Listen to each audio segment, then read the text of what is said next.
Welcome back for another book review. Today we are talking about The Modern Witch's Guide to Magickal Self-Care by Tenae Stewart. Now, for being a book titled A Book of Self-Care, you would think it would have some interesting concepts, but really, if you've read anything on self-care and your basics of magic, there's nothing new here. This just goes over the usual stuff that you're going to find in like any generic self-care like book or website, blog post, video post online, whatever. Like, it's the same thing. My go-to, which honestly I don't know that this example is really relevant anymore. I feel like it's like becoming dated. But it's one of those where you catch yourself and you're like, oh my god, like, is this still a thing? But the way it reminded me was a BuzzFeed article on self-care. And if you tried to stretch that BuzzFeed article into a full book. Now, I don't know that BuzzFeed articles are as big of a thing as they used to be. Like, as I was looking at my notes, I'm like, is that even a thing anymore? So it might be a thing of the past, but maybe like a TikTok trend or something. I don't know, maybe BuzzFeed is still a thing. But for those of us, most of us have been around through the BuzzFeed era, to say the least. And so it's kind of like if you took a BuzzFeed article on self-care and really just like Vogue or Cosmopolitan, any of like just those kinds of media outlets, and one of their articles on self-care, and then you just tried to stretch it into a full book, that's how most of this felt. It wasn't exactly inspiring, and like really, if you've looked into anything self-care related or even like a regular like witchy routine, you've read this book. Because a lot of the normal like witchy routines and like self-care routines, those Venn diagrams are sometimes almost a circle. You know, go outside, meditate, drink tea, make routines, pull a card. Like, the list goes on. Of course, there is the classic of like take a bath, though the author kind of kept making fun of it, but also was like, but it's still like a valid option throughout the entire thing.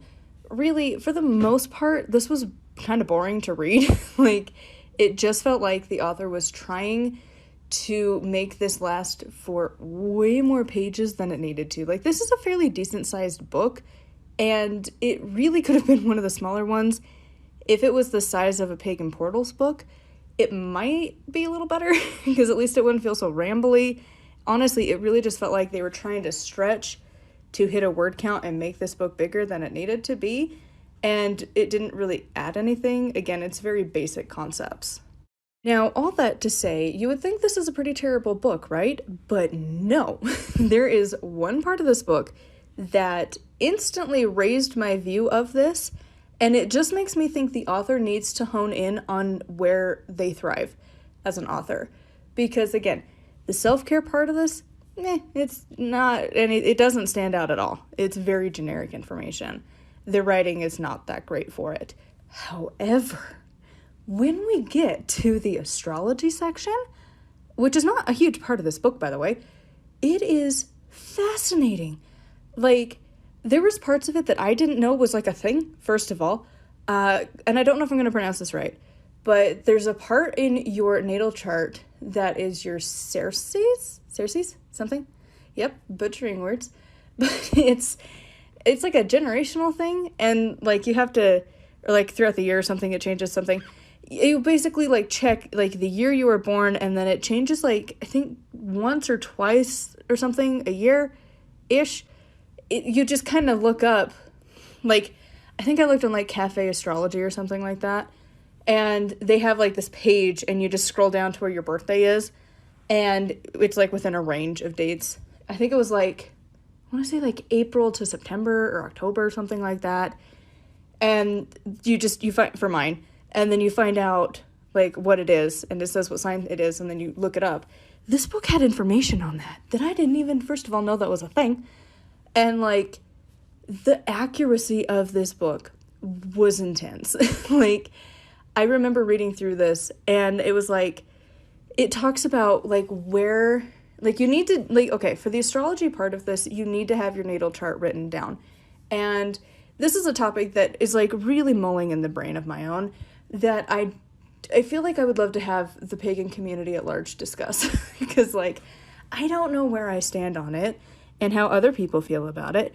But like, as pagans, we tend to be really big on astrology and your natal chart and such. But what happens when you're adopted and you don't know that? Like, like, because again, we're planning to probably adopt at some point in the next 10 years when we can afford it, because getting a child that's not yours is so expensive. So, like, when we can, but, like, the thing is they wouldn't necessarily know that. Like, you might, maybe. Like, I haven't gone through a lot of, like, I haven't hunted that information down. It's a future me problem in the next decade. So, like, we'll get there. But for now, like, I'm more focused on career. But it always lurks in the mind of, like, we're so focused as a religion at large on your astrology of the exact place and the exact time you were born. And if they're adopted and that information's not known, like, how do you navigate that? So anyways, that was on the mind reading through that, because nobody really talks about that other than like, well, if you don't know, like, whatever, which is just so dismissive to the people who can't know this. Because the thing is, this book, I looked up the stuff and it was like so scarily accurate, because there's like different parts of your chart mean different things, not just your sun sign. It's like, I think it was your moon or something, was like the way you need to do self-care, and like different parts, and like how many of like earth signs and water signs, whatever, are in your chart, like depends on like what kind of self-care you need. So like all of this information on astrology was just so good, and that part really fit. Like, had the author just really honed in on that point, it would have been easily like a 5-star book. But again, this is a small part of the book. So, like, this author has so much potential with astrology. I hope the author will write a full book just on that, because it is so good. Like, on the self-care, it's just kind of, whatever. It's really just a pass. But the astrology part of it, like, if she wrote an entire book on astrology, I would pre-order it immediately, because I trust the author on that topic. Like, there's just once in a while you can tell that, like, an author really could do so well on that topic, and the one they're currently writing on is not it. And, like, that's not very common, but this book in particular was like, I need you to just focus on the astrology, because you are nailing that part. That is your strong suit. That's where you're good. Self-care, not really. It's, again, very generic information, but the astrology was so good. So, for the most part, I don't think I would really, like, say, like, you need to go buy this book. If you've never had any kind of, like, research at all ever on self-care, maybe consider it. For the most part, it's pretty generic information, but the astrology section was worth it. Like, I don't know that I would necessarily go buy it just for it, but also maybe. Like, it depends on how much you want to include astrology into your own practice. Personally, like, I took some notes for my own, and it's like, this was good. Like, it makes you want to research more, but I'm glad that, like, I was able to just get it from the library, because there's some books that it's like, if I need to reference back, I can just check it out again from the library and be done. But it's, I don't know, that's why it's at a solid 3, because it's like, you might find the concepts a little more interesting if you haven't really looked into it much, and maybe if you're a newer witch, it'd be kind of cool to see, like, how it can connect. But for more intermediate to advanced, But again, the astrology side of it was just so good. Like, seriously on the fence. Like, if I found it, if it was discounted, I might grab it just for the astrology section. The rest of it's like, whatever, but that astrology section was really good. So anyways, I would love to know your thoughts on this one in the comments down below. As always, a huge thank you to my patrons. If you want to support me and get access to exclusive content, it is patreon.com/nightbillowcrafts. I post over there pretty frequently. So at the end of the video, I always post what's the semi-recent updates that'll be going on over there. Sometimes they've already passed by the time you see it. Sometimes they're coming up. But yeah, I usually try and do at least right around the time that you're seeing these videos so you can get a little bit of a taste of what's going on over there.